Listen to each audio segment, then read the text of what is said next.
Hey everyone, this is Matt on the Vinyl Head UK channel. How are we all doing? I think it's about time we do another vinyl appreciation video. So I've been getting a few more records coming in, adding to my collection, slowly growing it.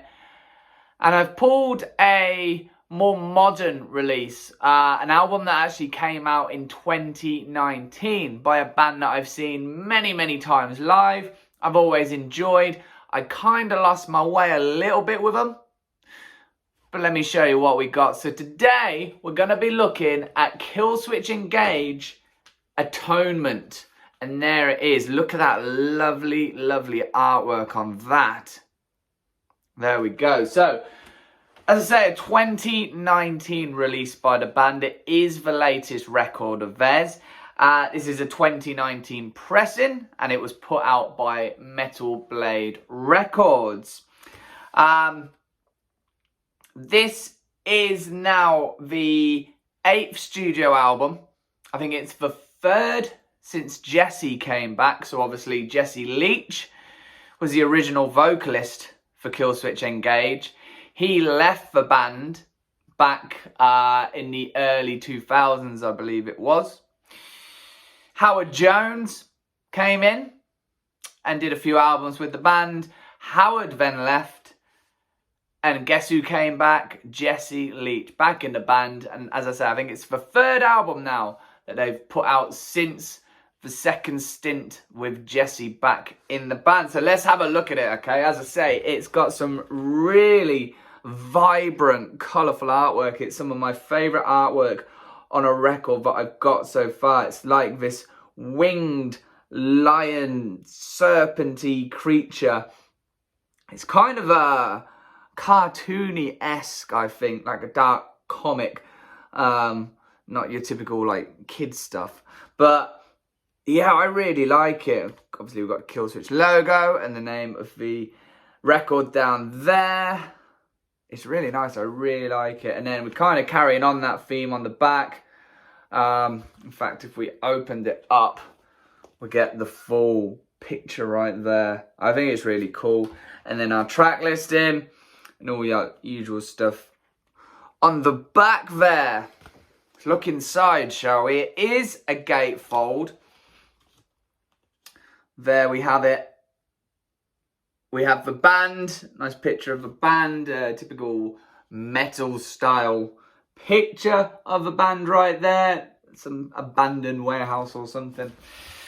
And then inside we have quite a sturdy, nice card lyric sheet right there with another picture of a band down in that bottom corner. These are all the lyrics that you might need. And then all your typical management, producing, all your details with the band there. So, Killswitch Engage, who we got? Killswitch have been, for the most part, a fairly steady lineup. Obviously, other than the vocal swapping, as you will. So, this one, Jesse Leach, is our vocalist. We have Adam D on guitars. I would try and say his surname. There's probably a reason everyone calls him Adam D. It's pretty hard to pronounce. I won't embarrass myself or get it wrong. Joe Stroetzel on guitar as well. Mike D'Antonio on bass. And then Justin Foley, who for me is the MVP on this record. He is a very underrated metal drummer. He's not someone that gets talked about all that much, but in all honesty, he's a great drummer. He really shines on this record. His drumming is absolutely phenomenal. I'm going to say that because I'm a drummer and I'm biased, but honestly, his drumming is so good on this record. So that makes up Killswitch. I didn't show you the record. I stopped at the lyric sheet. Let's look at the record. The key part I forgot to show you. There's side 1. So just that kind of serpenty lion character. Side 2 is the same. It's not 180, so It's a light vinyl, so we take extra good care of it. Paper sleeve, paper inner sleeve. We'll pop it back in as per normal. So yeah, this album, it was recorded over the course of a couple of years. Some of the older records that I have in my collection, I've spoke about how it's literally like recorded in a day or 2 days or maybe a week tops. This was over the course of 2 years. A chunk of that time was lost due to Jesse getting, I forget what it was exactly, but he had quite a serious condition with his vocals, and he ended up going for speech and vocal therapy, which took quite a chunk of time. I think it was quite a serious thing. I don't know how much of a chances of him not being able to do what he does again were, but I think it was a pretty serious thing, so they lost that chunk of time. But the album arrived, and as I say, Killswitch, big Howard fan personally, and I saw Killswitch a lot over the years with Howard. I like to log gigs that I've been to, so if anyone's been on the set list, I think it's setlist.fm maybe, website, I like to kind of document and record gigs that I've been to. Sad, I know, but I like to. And just, you know, keep a track of who I've seen. And Killswitch are up there. I've seen Killswitch now a good 11, 12 times. And I think probably most of those, bar 1 or 2 maybe, was with Howard at various festivals and their own shows and whatnot. I haven't really seen Jesse all that much. I could say maybe once or twice. So after Howard left, I kind of, you know, stopped listening to him a little bit. I wasn't really checking out what was coming out by the band. Not out of like a protest or anything, because Howard had gone. I just preferred him, and I don't know, just kind of one of those bands that fell away a little bit. But I saw this was going for a good price. I wanted to add, I really liked the album artwork, and I got it, and I have to say it's a good solid Killswitch record. I've listened since to the albums previous with Jesse, since he's come back, and I definitely think this is the strongest. We're going back to more of that classic Killswitch sound. The End of Heartache is still my favourite album of theirs. I'm sure it's many people's favourite album. It's kind of the album that brought everyone to the dance to Killswitch Engage. Alive or Just Breathing was obviously a very pivotal album as well, but I think a lot of people found their way to Killswitch through The End of Heartache. But shall we have a look? Let's talk about it itself. We'll go through track listing as we always do. So there are 11 tracks altogether. It's around, I think, about the 40-minute mark, give or take. All right, side 1, side A. Unleashed, The Signal Fire, Us Against the World, The Crownless King, and Broken 2, and then As Sure as the Sun Will Rise.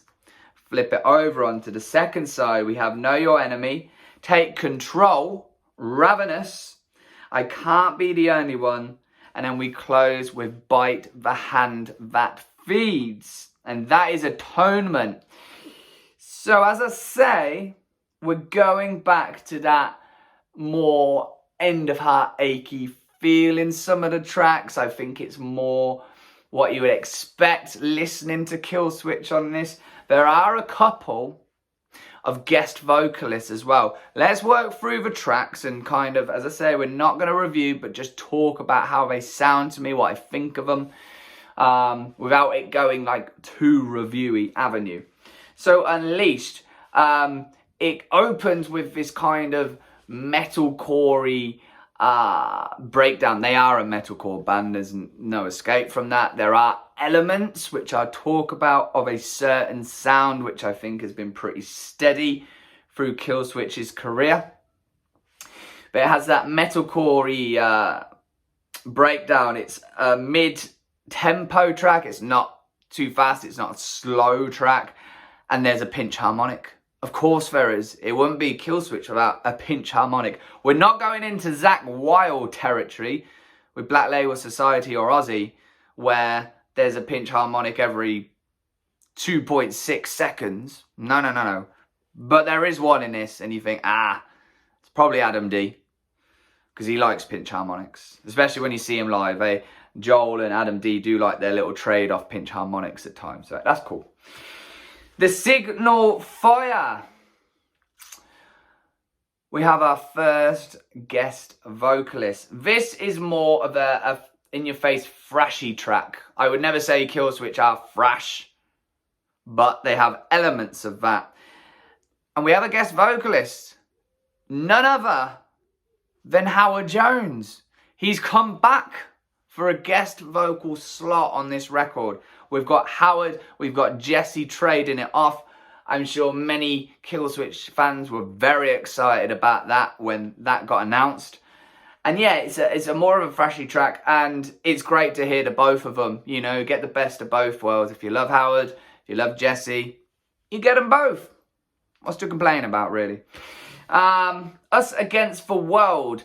We go into the melodic death territory. So I said about influences. We go into the melodic death territory. There is a big inspiration, I think, melodeath for Killswitch. There are a couple of bands which I'll reference. In Flames and At the Gates are the main two that I can draw stuff away from. This has a very In Flamesy sounding passage in with the guitar.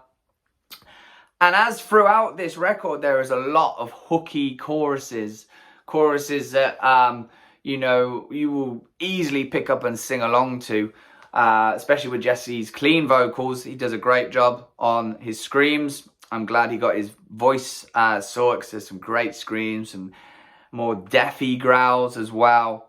But his singing sounds great, and you know, it's hooky. You can sing along pretty easy. It doesn't take many listens to learn the choruses on this one. The Crownless King, another thrash track. And this is our second guest vocalist appearing. One of my favourites. One of my favourite thrash bands. From Testament, Mr. Chuck Billy. Someone I maybe not expect to appear on a Killswitch Engage record. Someone like Chuck Billy, but lo and behold, here he is. And I hate to say it, as much as I've just praised Jesse, Chuck Billy's vocals are fantastic. I love his vocal style. It almost, in his phrasing and the way he produces those words, sounds kind of Randy Blythe-esque from Lamb of God. There's that certain feel to it, but it's a very thrashy track.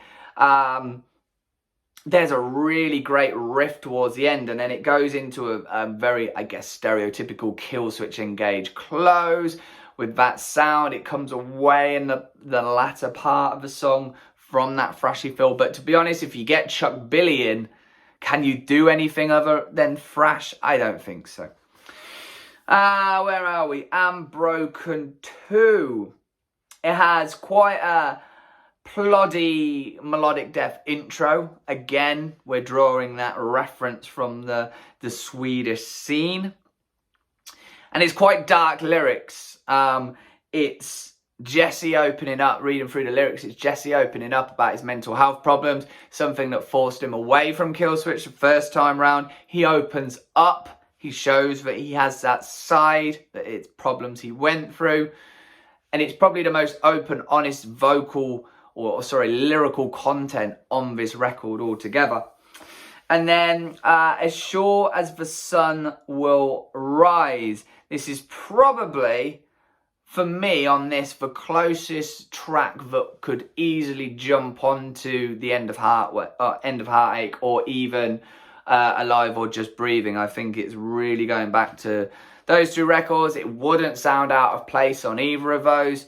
There's some blast beats towards the end. I talked about Justin Foley, how great he sounds on this record. He's blasting away. Fantastic. Really good stuff. Know Your Enemy. Here is a pure In Flames lead on the bridge. So there's a bridge coming into the final chorus. It is straight out of the In Flames playbook.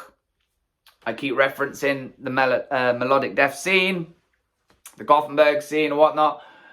Yeah, this is straight from an In Flames record, slotted into that bridge for Atonement. They haven't hid that. They are fans of that scene, that sound. So yeah, of course they're going to draw influence. There are other bands in the metalcore scene, or maybe the new American wave of heavy metal that came in that often said, you know, we draw influence. Trivium was another one, drawn influence from those bands.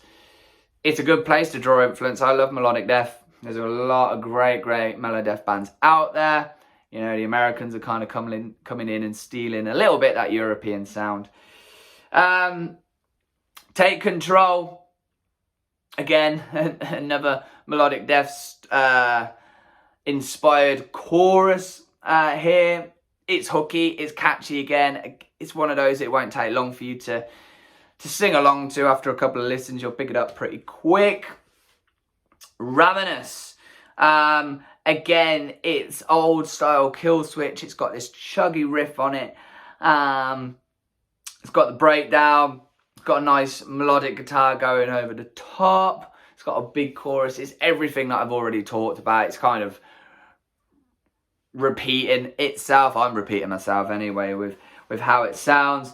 I Can't Be the Only One. We get more blast beats again. And then Bite the Hand That Feeds. This is a closing track on this record, and it's my favourite. It's slightly more to it. I think a lot of a record has, you know, it's the same, you're pulling from the same textbook and you're putting together songs, where I think this last track, Bite the Hand That Feeds, definitely sounds a little bit different. There's more going on. It's slightly more technical. It's quite thrashy. There is more an At the Gates feel to this one, more than In Flames. We had a lot of In Flames feels throughout, but this is more At the Gates. I think musically it could slot onto a At the Gates record. Maybe not one of the strongest At the Gates tracks, but it could probably slot onto one of their records. And then it has the big sort of breakdown fade out to close the record. Again, the drums are phenomenal. There's some really nice riffs going on. Jesse's vocals sound great. And that closes a record. It's an enjoyable one. I'm glad I picked it up. It's a return to form, I think, personally, for Killswitch. Sound-wise, drums don't sound bad at all. Dynamically, they sound quite good. A little bit more digital feel than an analog feel for me. The drums sound nice, but I don't feel that it is massively dynamic elsewhere. I'd like it to be a bit more on Jesse's vocals. I think this is down to the mix, but the backing vocals come through a little bit more over Jesse's vocals at times. I'd like those chuggy riffs and the breakdowns to pierce through the speakers a little bit more. But it's not the worst sounding record that I've heard. I would just like the dynamics to push through a little bit more, have a bit of a bigger soundstage. The bass at times is quite hard, I found, to pick out. Other records I have, the bass really shines through. It's warm, the tone is nice. I kind of miss it a little bit. It's blended in a little bit too much. I would like to hear it just a tad. I don't want it to be overwhelming, but I'd like to be able to pick it out a little bit easier.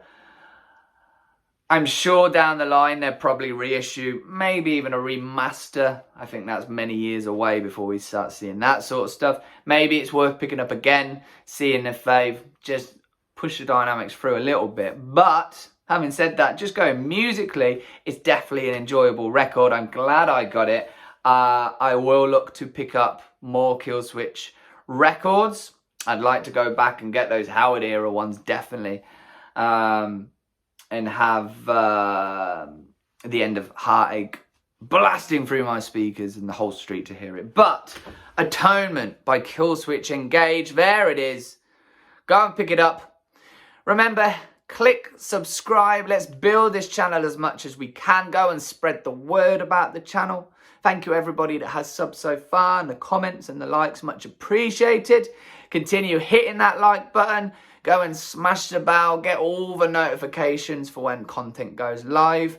I'll be back soon. Remember, the download series is still going strong. Plenty more vinyl content for you guys. Go and buy vinyl. Go and listen to vinyl. And I'll catch you soon.